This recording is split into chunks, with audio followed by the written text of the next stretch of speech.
Yeah.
In this video, we address issues regarding self-defense techniques, dealing with unarmed attackers. The Krav Maga system defines self-defense techniques and differentiates between self-defense and fighting this way.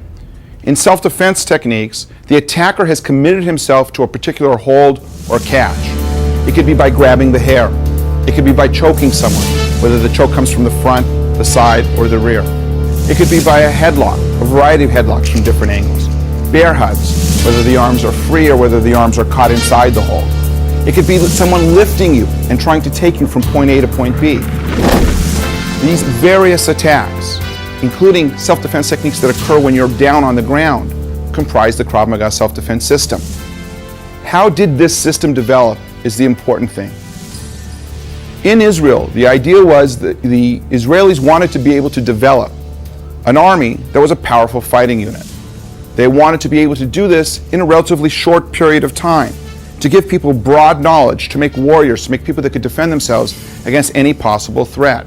But the time was limited. They knew that they had to deploy their personnel for tactical reasons. And so they turned to a system of self-defense that could be taught quickly, that could be learned quickly, and that could be retained with minimal practice and review.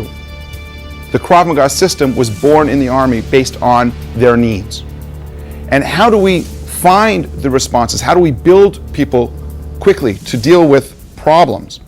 Is we look to see what their instinctive response to danger is. And perhaps the best way of addressing our approach to self-defense is to take an isolated series of exercises to point up our approach and how we deal with problems within each exercise. I'm going to use Michael for this purpose. If we look to see what we can do to build a technique, and I'll use the choke, for example, from the front. If I apply the choke to Michael, very strong, taking my thumbs and pushing him into the front part of his throat, and I have a very firm grip on his throat, and he has no training whatsoever and does not expect to be attacked this way, Michael will have an instinctive response to this danger, especially if he didn't expect the attack, if he's an untrained person.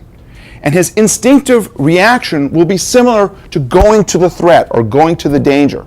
This is in everybody. It's their instinctive nature is to go to where they feel pain or pressure. His response may look like something like this to this position.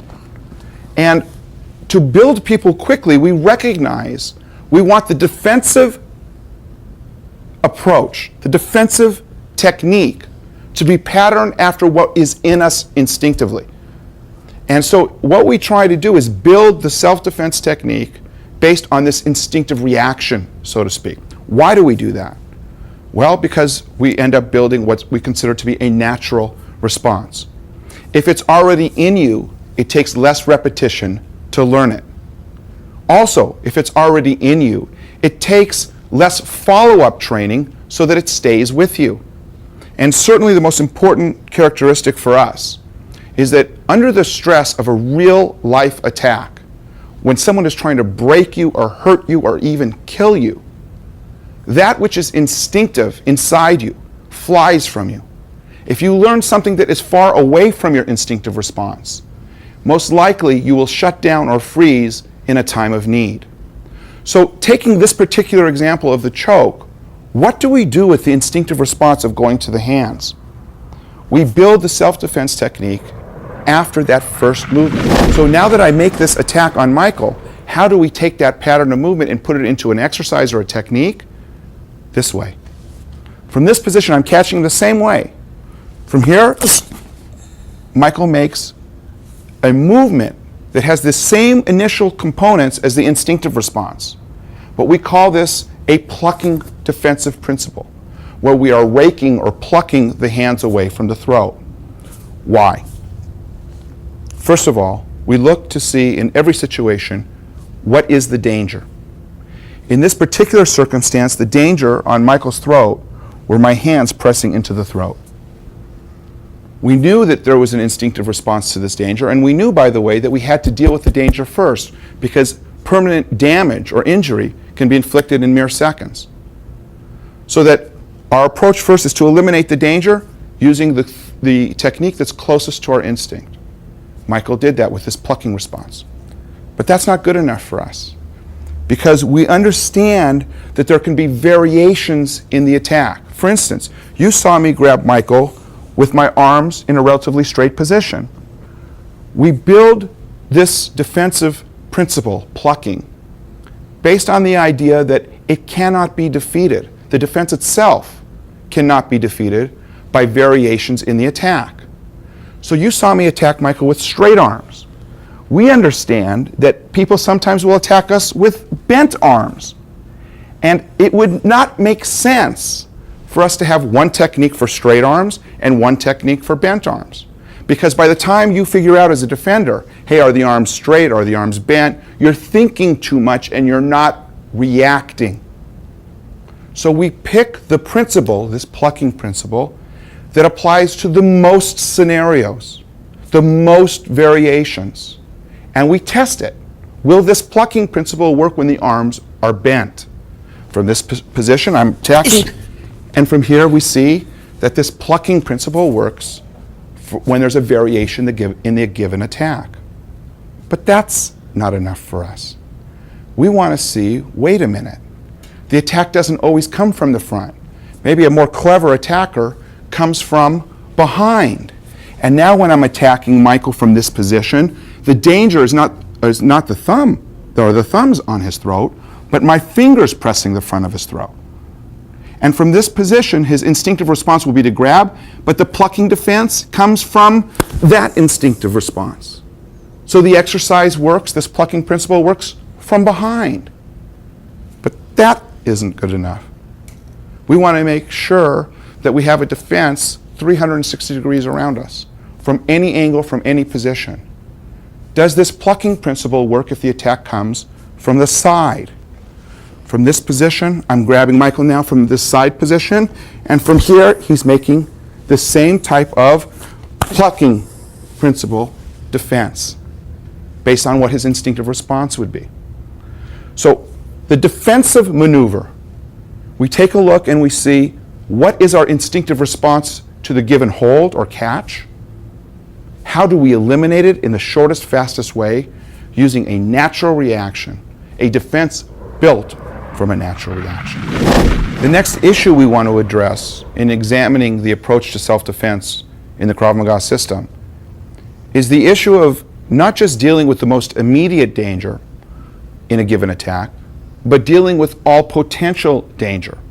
For instance, using the same example of choke from the front, if Michael were to defend himself by just making this plucking motion from here, maybe now he has a different fight on his hands. So the idea is wait a minute, is it possible for us as early in time as we can to deliver a injury-causing or a powerful counterattack that will at least stop any future or potential danger that lies next in the order of sequence, so that we know something about the person who is attacking us with a choke. We know that that person, the attacker, must also have balance. We know that that person will be standing with his legs at least as wide as his shoulders, or their shoulders, I should say. So from this position, we know that no one comes to attack you with a choke standing in front of you like this, from here, hiding themselves in the groin area or their feet close together, because this would be a very weak position. They must have a base, a foundation from which to function. So knowing that, we decide early on, well, wait a minute, if we're going to make a defensive movement from here, a plucking action, we're going to make a simultaneous counterattack. This counterattack will deal with or shock the person that's attacking us enough to stop any future attacks, to stun him so that we can continue with additional counterattacks so that all future or potential danger down the road is dealt with immediately. So we combine the self-defense movement with an immediate counterattack. So the technique grows. From the front, what are we doing? From this position, from here, Michael giving, from this position, an immediate counterattack. Look from this angle. Because my legs are wide, as Michael defends, he's sending his leg straight up, which catches the underneath of my groin, causing me at least an initial stun, at the very least.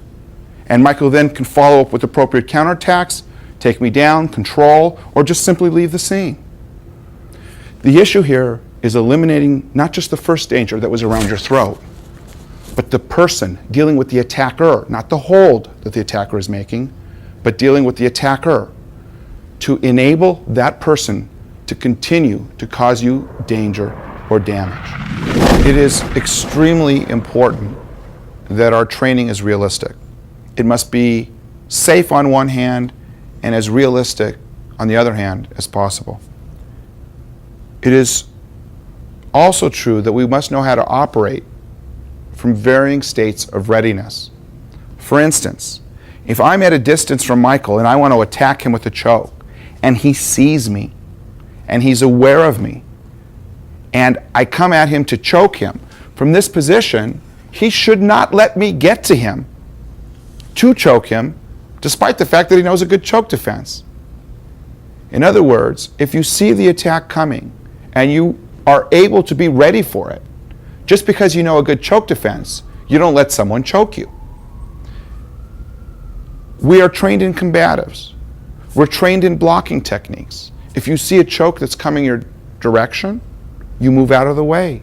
You redirect the hands. You attack with punches and kicks. You don't stay and wait to be choked. However, we recognize two things. Sometimes our attention is diverted, and people can capitalize on that and reach us and choke us, and we must know how to defend against that. So we're not quite as ready. We're surprised. Or it could be, possibly, that we saw the attack coming, but we froze in that moment. We're unable to stop it on its way, and now have to deal with the problem in its place, the choke itself. So if I reach Michael and I choke him, maybe he was looking off in a different direction, and I choke him, now he must know how to defend himself. The concept that's of crucial importance is the concept of defending yourself from a position of disadvantage, meaning that we allow ourselves to defend from being in a weak position against a strong attack. An example could be that Michael is not ready to defend himself, and the choke comes in such a way that the choke is delivered not just in its place, but with a strong push backwards, which we will address in this tape. As I push Michael from here, he falls backwards. The defense must be made as we fail, as we are falling back, as we are in a vulnerable position. Because what does it mean that someone got to you and reached you and are choking you? You may not even realize you're in danger until you're already falling back. If we can defend from that bad position, from that position of disadvantage, then we can defend from a more ready state. We must practice training from a position of disadvantage. And by understanding these varying degrees of readiness, we can understand how to bring realism, how to bring true-to-life danger and real-life attacks into the training drills.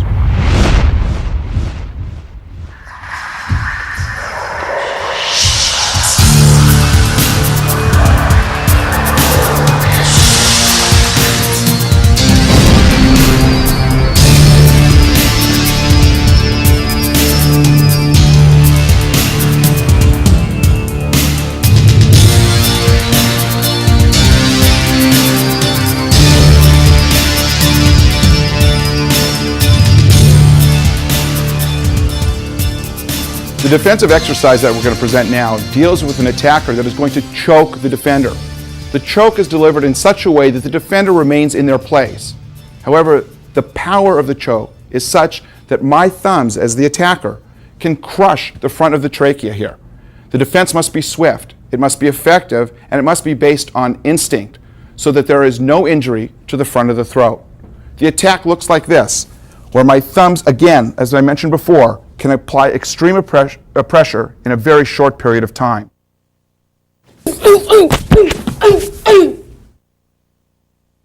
John has entered the scene to apply this frontal choke to Marnie. As he's applying the choke, you can see that there's pressure being applied to the front of Marnie's throat. This pressure is the pressure that can crush the front of her trachea. Marnie is making a plucking instinctive response to this danger, freeing the front part of her choke. As she is doing that, she's delivering a knee or a kick to the groin area of John because it's open. It's a target area that's available. She follows up with further strikes, palm strikes to the face, further knee strikes, and a possible elbow strike to the back of the head or the neck. At this point in time, she's free to leave the scene because she's safe to do so. In this view, we can see the choke applied to the front of Marnie's throat. The thumbs are applying pressure to Marnie's throat. She must act quickly with this plucking response. She's plucking at the hands of the attacker.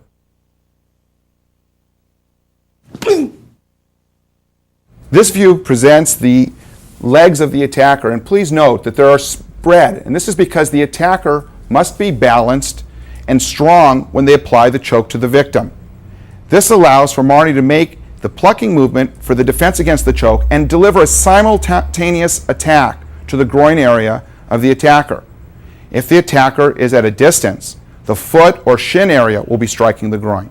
If the attacker has his bent arms during the choke or is smaller, that will necessitate delivering a knee to the groin area as the counterattack.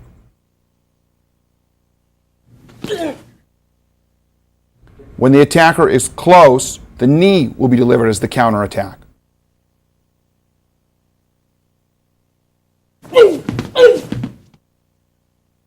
Here, Marnie's making the plucking defense and delivering the knee counterattack to the groin. This drops John's body, and Marnie attacks with palm strikes to the chin and her fingers towards John's eyes. Again, Marnie's defending the choke, plucking, delivering a knee, following up with counterattacks, and again, another knee is possible here. Because a knee is delivered to the groin, John has dropped as far as his height and his weight is concerned. This presents a valuable target to Marnie towards the back of John's head or his neck. She's hitting with elbow strikes to the back of the head or neck if John is close. If John happened to drop at a further distance, downward hammer fist punches would be appropriate. And at this point, Marnie is free to leave the scene. Now we're going to present this exercise to you in real speed, in real time.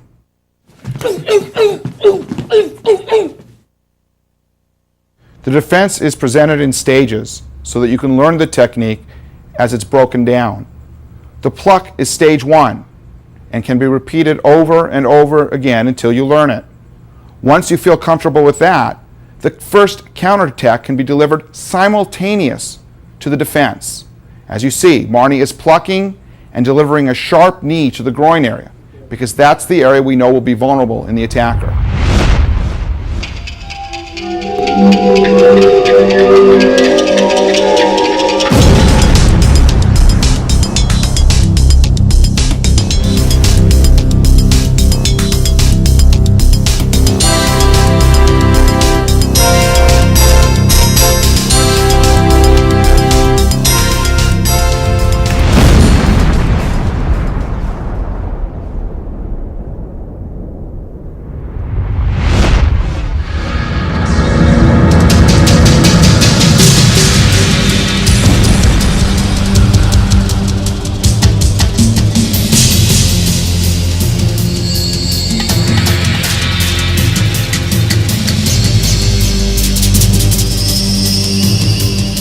The next scenario deals also with the choke in the place. However, the angle has changed.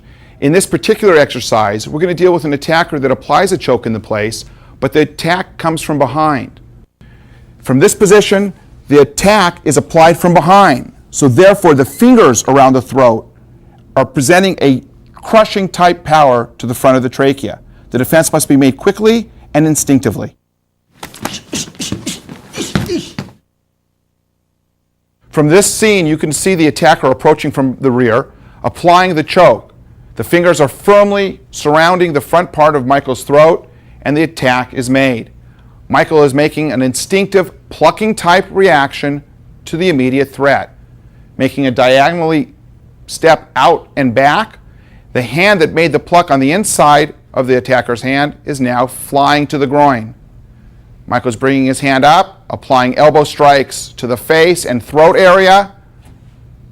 And when it's safe to do so, he's rotating in with attacks, hammer fist punch, left punch, grabbing the attacker and delivering further counterattacks with knees, straight punches or hammer fists, uppercuts, and when it's safe to do so, he leaves the scene.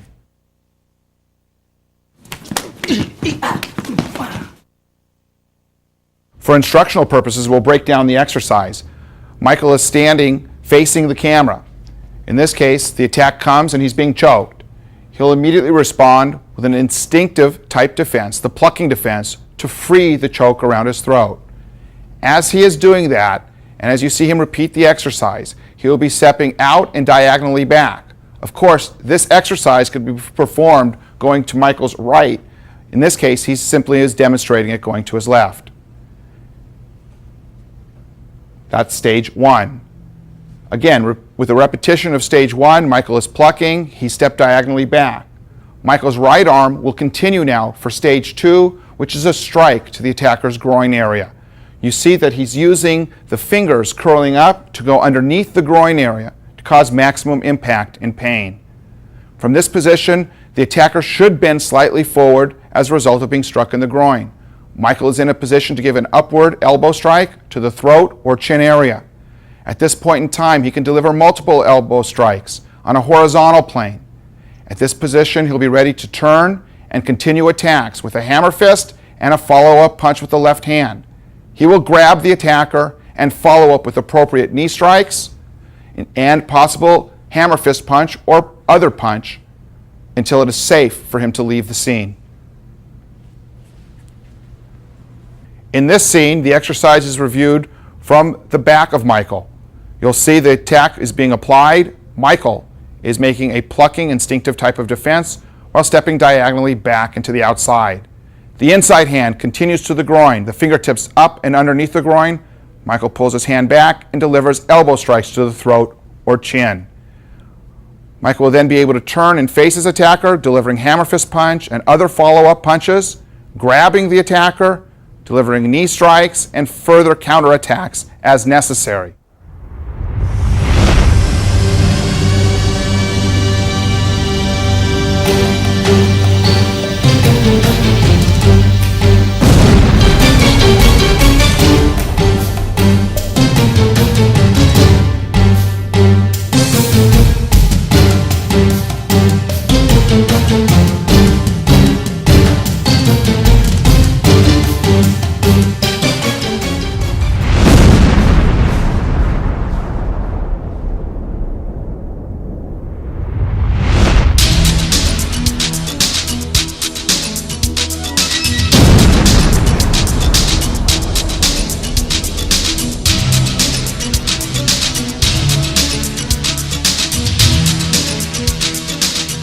In this next scenario, we are also dealing with a choke that's delivered from the front.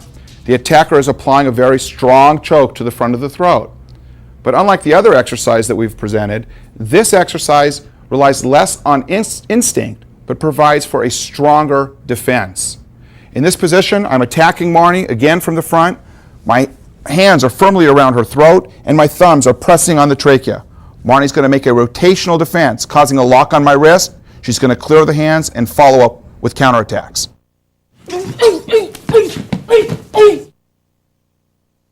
In this view, we can see the attack applied to Marnie. The hands are around her throat. Marnie quickly steps back and is making a rotational move to free the hands, dropping her elbow to clear the hands from her throat, attacking immediately with elbows to the throat or the chin, catching the attacker and delivering knees or kicks to vulnerable areas such as the groin. She can follow up with additional hand attacks if needed, or elbows. Here she's free to leave the scene. In this view, you can see the choke firmly applied to Marnie's throat. The defensive action will include Marnie bursting backwards quickly, raising her arm and rotating her body. The inside of her arm stays close to her head and ear area. This allows the defense to clear the attack at the wrist or back of the hands. Once this is accomplished, Marnie will drop her elbow to clear the hands from her face area, following up with counterattacks such as a quick elbow to the chin or throat. When the head moves further back, Marnie will apply hammer fist punches to the neck, grabbing the attacker and delivering sharp knee strikes to the groin area. When it's safe to do so, she will flee the scene. To break the exercise down for learning purposes, you'll see the exercise in its various stages. The first stage is the choke is applied to Marnie's throat. Immediately, Marnie is going to step back and raise the opposite hand. She's stepping back on her left leg and raising her right hand. This will allow her to rotate. If you notice, when she steps back, she's maintaining at least a shoulder distance spread between the legs. This allows her body to rotate and cross the plane of the attack. Also notice her arm. Her arm stays with the bicep close to the ear, so it'll cross the attacker's hands at the back of his wrist or hands. This is stage one. Once she goes back into stage one, stage two is then applied. You notice Marnie's hand is raised. That hand will drop to clear the attacker's hands. If possible, Marnie will use her other hand to trap the attacker's hands on her chest. This will, so to speak, make handcuffs, which will not allow the attacker to remove his hands from Marnie's area. If he pulls on the hands, it'll bring Marnie in, and Marnie will come into the attacker with many elbows, hammer fist strikes, and follow up with the last stage, grabbing the attacker and delivering sharp knees to the groin area. Stage one, arm raise and the rotation. Stage two, clear the hands and trap the hands. Stage three, elbow strikes. Stage four, hammer fist punches. The last stage, grab the attacker and deliver knee strikes. When it's free and it's safe, leave the scene.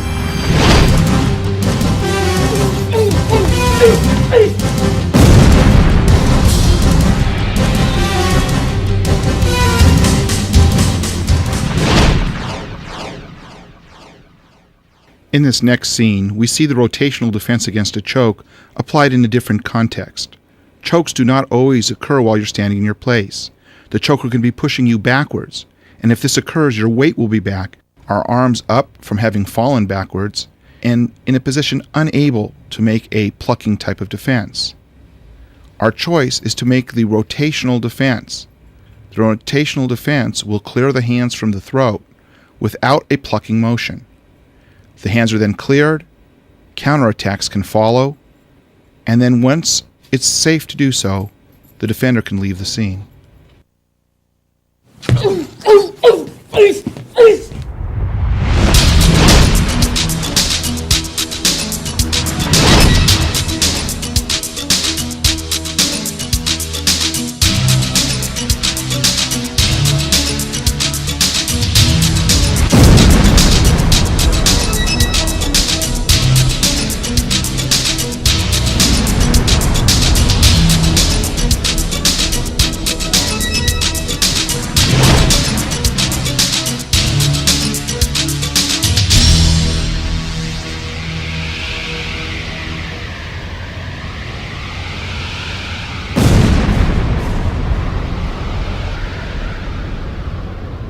In this next scenario, we're going to deal with a threat that basically is a choke from the rear in the place. In this particular defense, however, we're not doing an instinctive reaction like a plucking defense. The defender accomplishes the defense by making a quick rotation of the body, freeing the hands that are around his neck, and continuing with various attacks. The reason for this variation is that there may be a tactical reason why the defender wants to change his relationship in position to the attacker. And second of all, this type of turning or rotational defense does give the defender more power. The attack will be applied. And as usual, I will be applying the pressure to the front of Michael's throat. In this case, because the choke comes from the rear, my fingers will be applying pressure to the front of Michael's throat.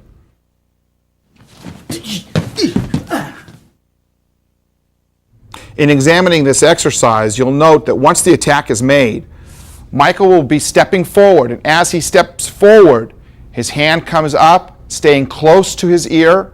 Michael makes a quick rotation, clearing the hands and attacking immediately with a hammer fist to the attacker.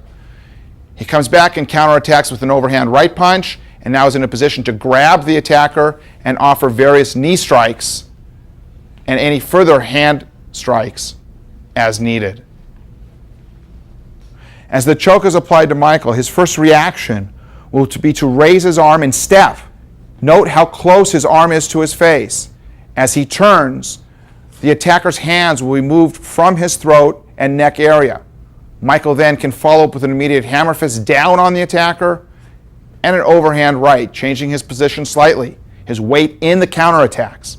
From this point, he can grab the attacker and deliver sharp knee strikes to vulnerable parts on the attacker's body. Go. Ah.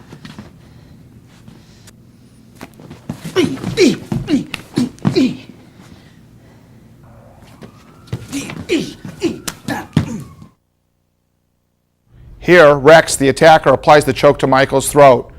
Michael is making the defense by stepping forward and raising his hand immediately, keeping the hand very close to his ear. As he rotates, he will cut across the hands of the attacker, freeing his throat, coming down with an immediate hammer fist to the face, head, or neck of the attacker, following with an overhand right as he steps in, following up with knee strikes as he's grabbing and pulling the attacker forward, and another overhand right. He can retreat from the scene at this point. In order to learn the exercise, Michael's going to break down the technique in its logical steps. First of all, we assume that the attack has been placed around Michael's throat. He's going to step forward to create some distance, rotating very harshly, keeping his hand very close to his head area. The inside of his bicep is almost pressed against his ear. This position will allow him to free the hands that are around his throat by crossing at the attacker's wrists or the back of the attacker's hands.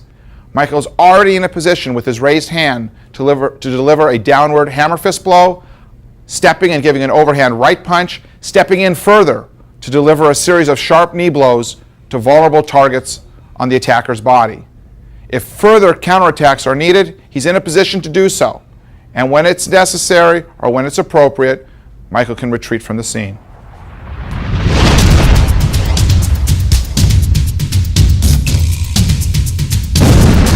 Here we present a variation on the rotational defense for a choke that occurs from behind. Here the attacker is pushing the defender forward. The same defense is applied and the same counterattacks follow. Ish, ish, ish.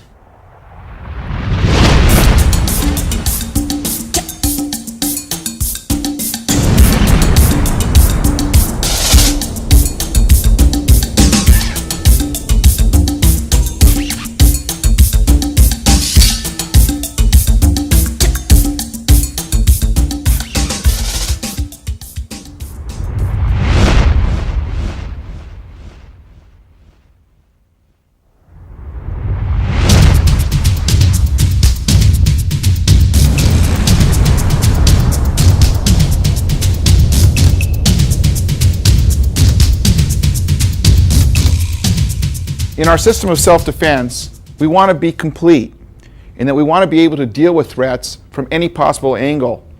For instance, in choke, we have defenses that deal with the choke, whether the choke occurs from the rear, from in front, or from the side, or any angle in between. We also deal with situations where the attacker may be pulling the defender, where the attacker may be delivering the choke into place, or the attacker may be driving through the defender with some type of push or shove. We also know from experience that chokes can occur on the ground. For instance, if someone is attacked while they're lying on a bed, they're in a prone position. And many standing fights end up on the ground. I'm going to attack Marnie and take her to the ground, and she's going to be making a defense against a choke that's delivered from a side position to her body.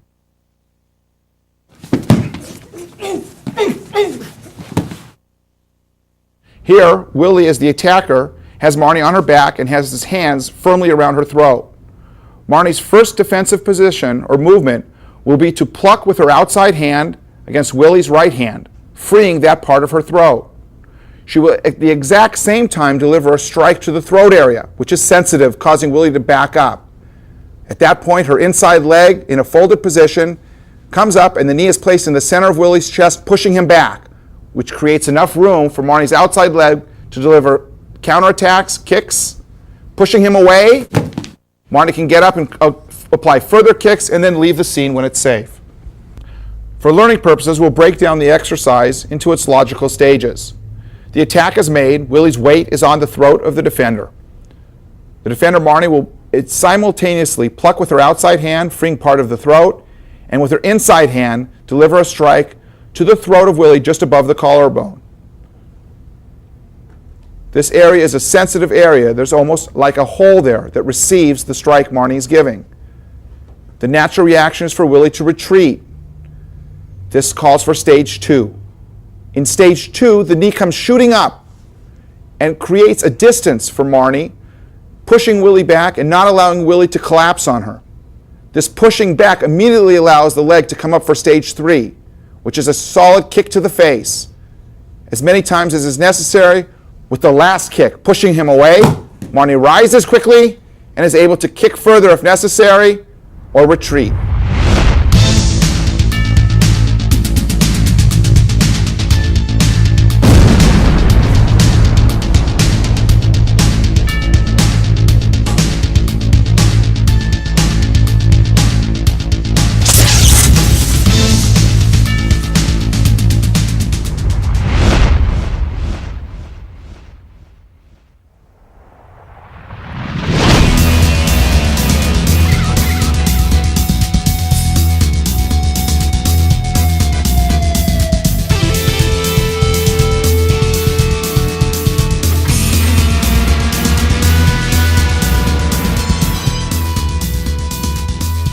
We are presenting now a new set of problems and solutions.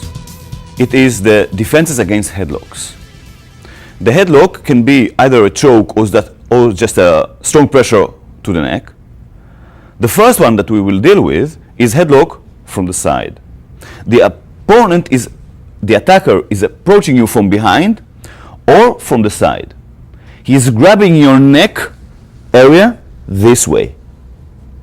Here, he can cause some kind of damage and pressure, especially if he's very strong, to your neck. He can also punch your face, and he can even take you to the ground. Here, maybe continue. When you are already in this type of hold, when the attacker already grabbed you, then what is left is, of course, to make the release effectively.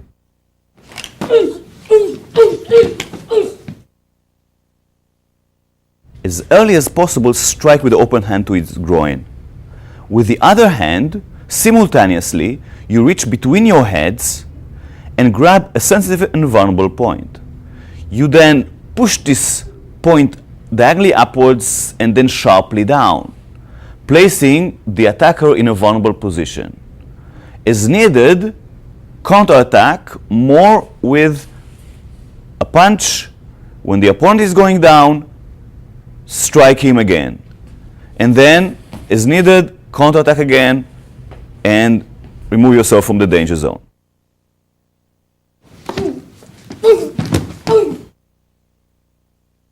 As the attacker is grabbing, Marnie buries her face into the attacker's ribs. Thus, she is presenting a non-vulnerable target to the punch if he manages to deliver one. As the attacker is grabbing you and you're being sent down and forward, you must strike early to the groin. Because of his movement, his momentum, you may have to make a step forward. This is a byproduct to the technique. Inserting the hand between the heads, then grabbing a sensitive point. It can be under the nose, the first point, without inserting your fingers to his mouth. The second point can be the eyes. The purpose of this point pressure is to bring his chin up and then send him down. The last option is to grab the front of the hair, strongly pull backwards and then down. As you press the opponent backwards and down, he is in a vulnerable position. Then you attack as needed, either with a hammer punch or with a straight punch, sending him down.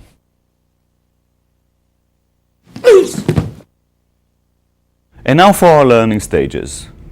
You start with a strike to the groin of the opponent and simultaneously bring the other hand high up between the heads. This may be accompanied by a step. Our second stage is to pull at the sensitive point.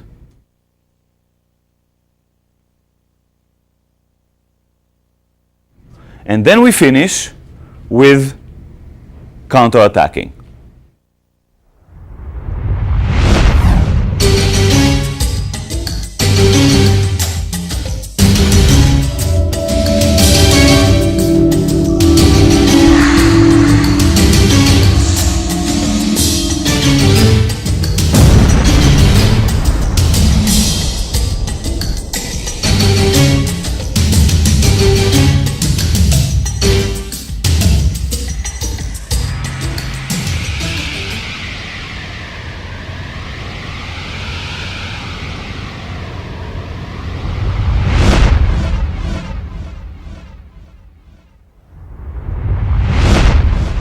We are presenting now another type of headlock, much more dangerous one, as the attacker approaches you from the rear and applying very strong pressure against your windpipe with the sharp side of the forearm.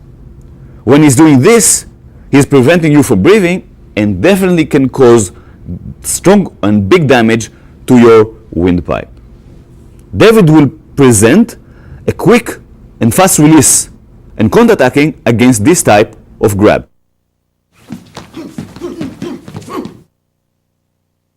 As the attacker approaches and grabs you from behind in an armbar type of attack, simultaneously you send both hands and turn with your head, grabbing his hands, pulling them to your chest.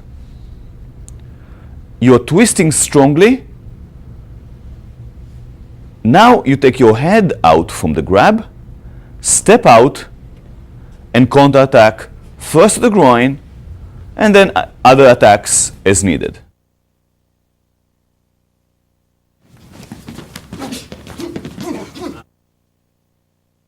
As the attacker approaches from the rear and grabs your neck, send your hand backwards and simultaneously turn as early as possible with the hook-like position of the palms, grab his hands and pull them. You must turn your chin very quickly sideways, touching your shoulder. David now pulls the attacker's hands down to his chest, but this is creating an opening. From this opening, he can come out with his head, escaping the grab. When the head is out and the hips are turned, you must step out and forward towards the attacker. This brings you to a position that you can counter-attack immediately to the groin area.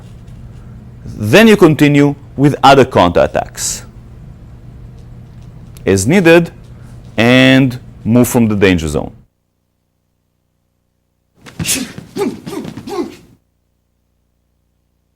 The learning stages are as follows.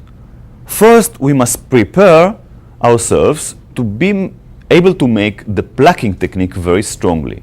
So we send and pluck only with the right hand, learning the process of, with the hook hand, plucking and pulling the opponent's hand.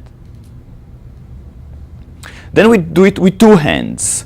We send two hands simultaneously, grabbing the opponent's hands, hitting the opponent's face may be a byproduct here. Now comes the whole first stage. That is turning the body and the chin strongly. Your chin must touch your shoulder when you're making this technique. This is phase number 1. After finishing the first step, first stage, take your head out from the grab. This is easy to be made as your chin is turned and the head will slide easily out from the grab. You step towards the attacker and then start counter-attacking. Start with a knee and finish up with other counter-attacks as needed.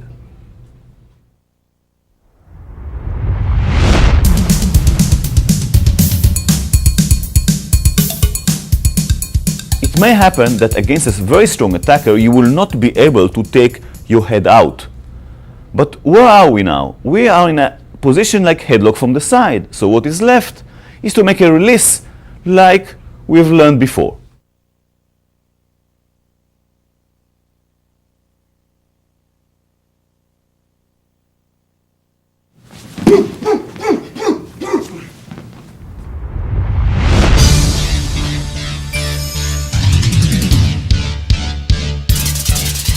The attacker is applying a headlock now, but this time he's applying another type of headlock from the rear. The attacker is sending his elbow more forward. By this, the crook of the elbow is in front of your windpipe. When the opponent is now choking, and it can be done this way with the hands, with the left is over the right, or the opposite, where the right is over the left. When the attacker is choking you now, what happens? He's blocking the blood flow in the carotid artery, and you may faint in a very, very short time. You must react decisively and immediately.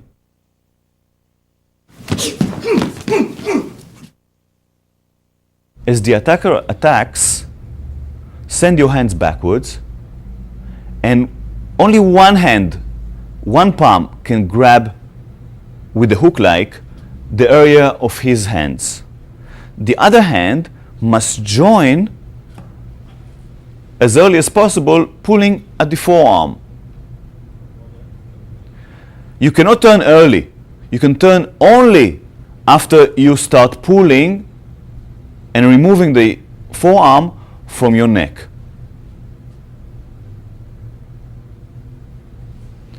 The elbow, while you are pulling, is being directed sideways.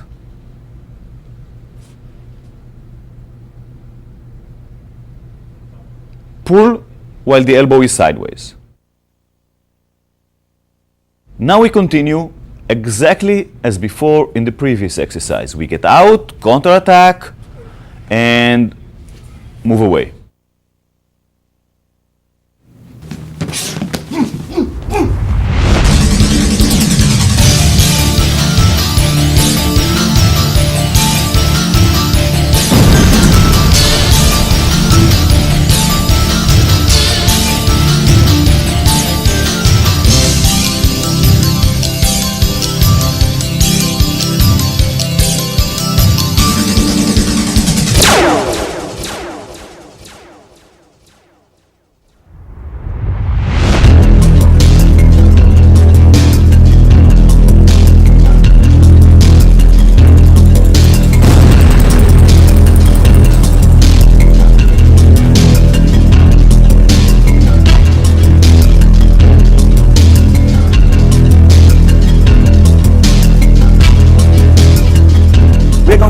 Here another type of headlock.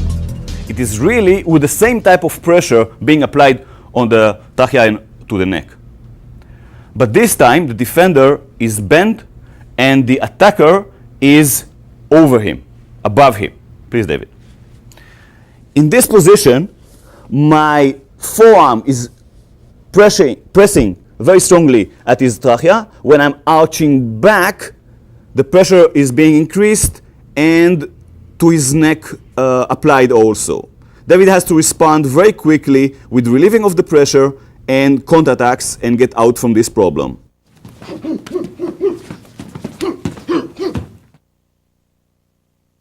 Wade joined us as the attacker. He will grab David's neck. David is bending. Wade is applying very strong pressure on the windpipe of David. David has to respond quickly while Wade is arching back, and even before he's arching back, he must send his hand and trap and hook, pluck the attacker's hand, and at the same time counterattacking to the groin. Continue with counterattacks to the groin and elbows to the head, and then join two hands to grab the attacker's palms. The defender then is going in, arching and turning, releasing himself, getting out from the grab, and as needed continue with counterattacks. When he feels safe, he can move away from the attacker. In slow-mo, we see David, the defender, inserting his palm, hook-like, to pull the defender's hands. To reduce the pressure, he's assisting with his shoulder, continue to press the hands of the attacker. Simultaneously with the pluck, the defender is counterattacking immediately with an open hand to the groin area. Continue with the counterattack. The most appropriate one is now an elbow directed to the opponent's head. Then repeat the counterattacks to the groin and to the head. After the initial counterattacks, you must get out from the remaining grab. One of the options is to join with two hands on the attacker's hands. Go diagonally forward with the right leg, arch under the armpit and arm of the opponent, turn, get out from the grab, and follow up with more counterattacks as needed. When you feel safe, get out from the danger zone. We will show now another option of getting out from the grab. Turn your head sideways. At the same time, bring your hand to the hollow between the collarbones of your opponent. Push the thumb against his neck, remove your head from the grab, and distance yourself from the attacker and counterattack again with another kick. Move from the danger zone as early as possible.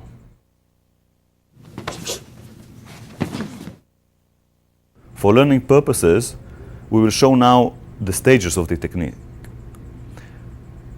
First, pluck the opponent's hand while inserting your shoulder to create pressure on his hands, thus remove his forearm from your neck. Simultaneously, you attack to the groin. You continue then with counterattacks to the head with elbow and to the groin with the palm. When you feel no much of resistance, you can get out while grabbing his hand by two hands, stepping diagonally forward, arching under his armpit, then turning towards him and finishing with more counterattacks and fleeing the scene when you feel comfortable doing this.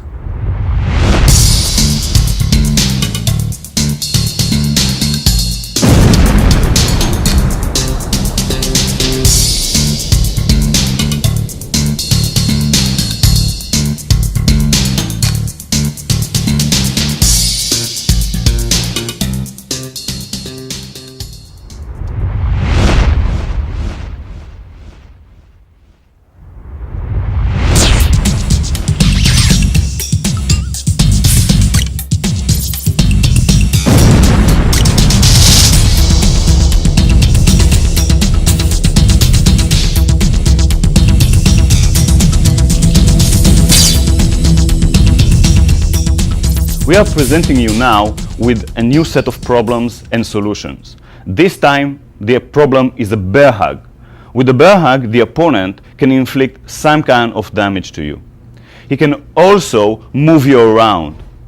He can limit your movements, trap your hands, limit your body movement, so another person can come and hit you. I will show first a bear hug when Caroline will be with the hands free. My hands will be tight behind her back.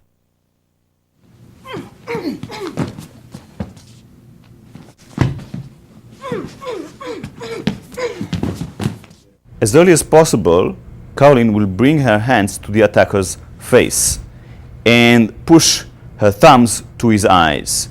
Then she continues with counterattacks with a hammer punch.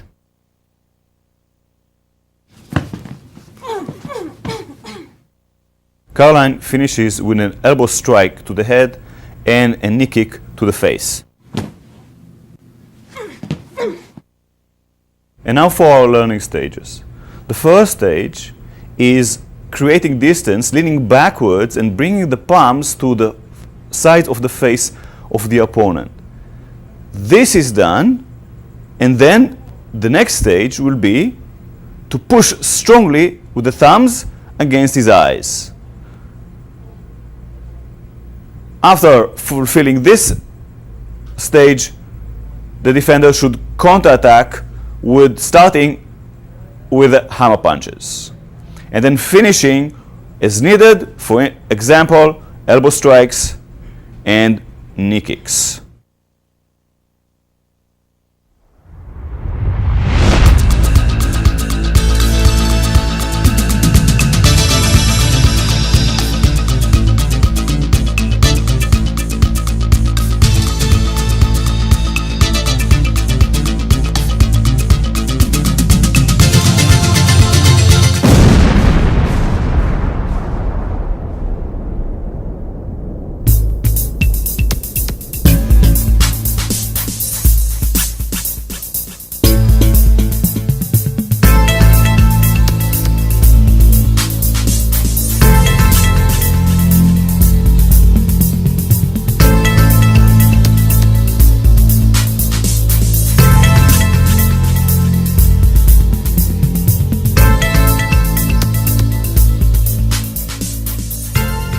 This time, as the attacker, I will grab Caroline with a bear hug, functioning the same as before for me, but for her, her arms will be pinned to her body. She will not be able to move them as before towards my eyes.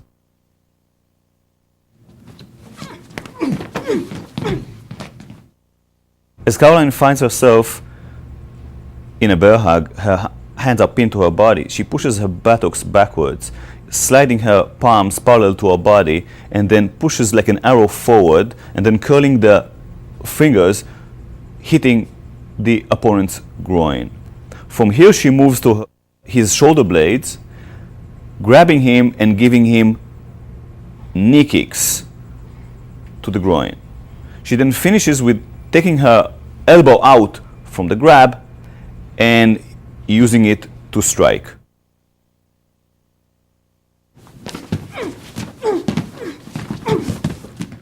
In order to slide between the bodies, Caroline has to push her buttocks backwards and parallel go with the palms between the bodies, and then strike like an arrow, curling with the fingers at the end of the motions. As the first learning stage, Caroline will push her hips backwards while sliding her palms parallel to the body, coming forward in an arrow shape, and then hitting the opponent's groin from under with curled fingers. After finishing the first stage, she will grab the opponent's shoulder blades, hit him with a knee, as she now has a good distance for a knee strike. The last stage will be taking the hand out from the remaining of the grab, striking with an elbow to the back of the head.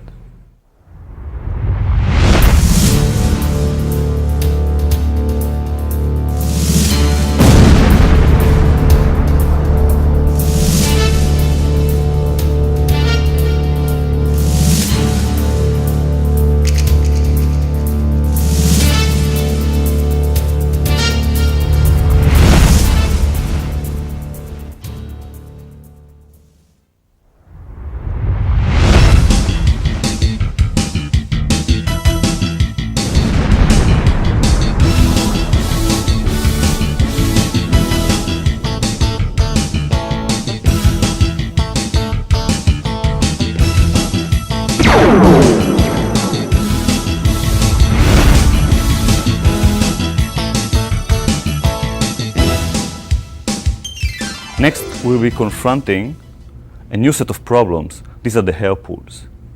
The opponent grabs your hair and then he's pulling you. He's pulling you towards him, or maybe he's pulling you directly down in order to give you a knee kick or maybe a punch. He's inserting, count please, he's inserting his fingers through your hair and then he's pulling you.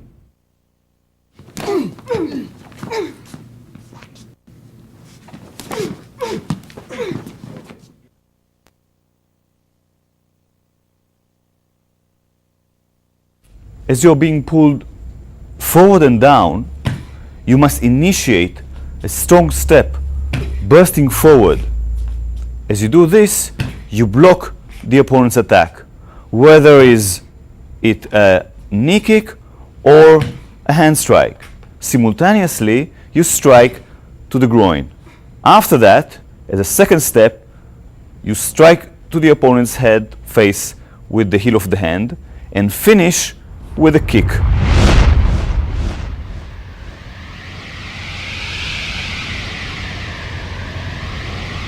Again, the attacker grabs your hair and pulls you. But this time, he's smarter, he's approaching you from behind. He's inserting his fingers through your hair, pulls you back.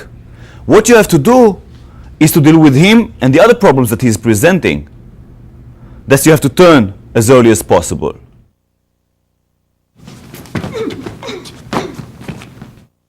The attacker approaches you from behind, grabs and pulls your hair. He's pulling your head down a little bit. You have to turn early, get in, block his attack, whatever it is, and simultaneously counterattack to the groin. After that, continue with other counterattacks such as a heel hand to the face and another kick to the groin. Move from the danger zone as early as possible.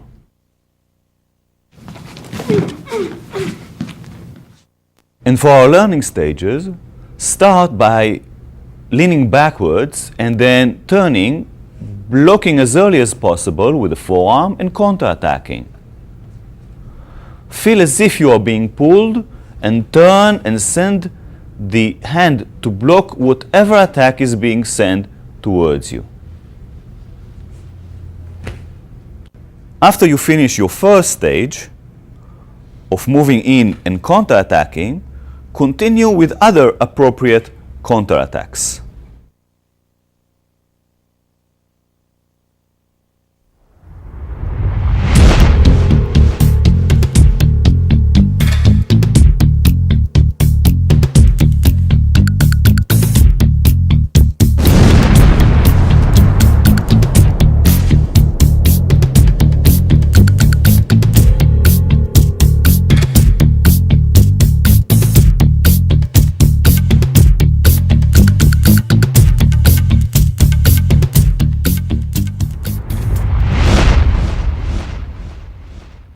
We hope you've learned from the tape the self-defense techniques. We're certain that these type of self-defense techniques present real issues, real problems, and solutions to these problems. Our feedback from people who have used this in the field, law enforcement personnel, have indicated that we are reaching success with these self-defense techniques. We want you to remember a couple of things. One, if you can avoid danger, do so before the problem presents itself. You should be aware of your surroundings. You must be able to conduct yourself in your environment so that you avoid the attack before it occurs. And if you can talk your way out of a problem, do it. But if someone leaves us no choice, we must perform technically in a correct manner. We must be aggressive. Nobody has the right to harm you or a loved one or a friend. You must be able to perform these self-defense techniques so that you can lead a safer, more confident life.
Krav Maga training seminars, instructor programs, apparel, Krav Maga services and merchandise.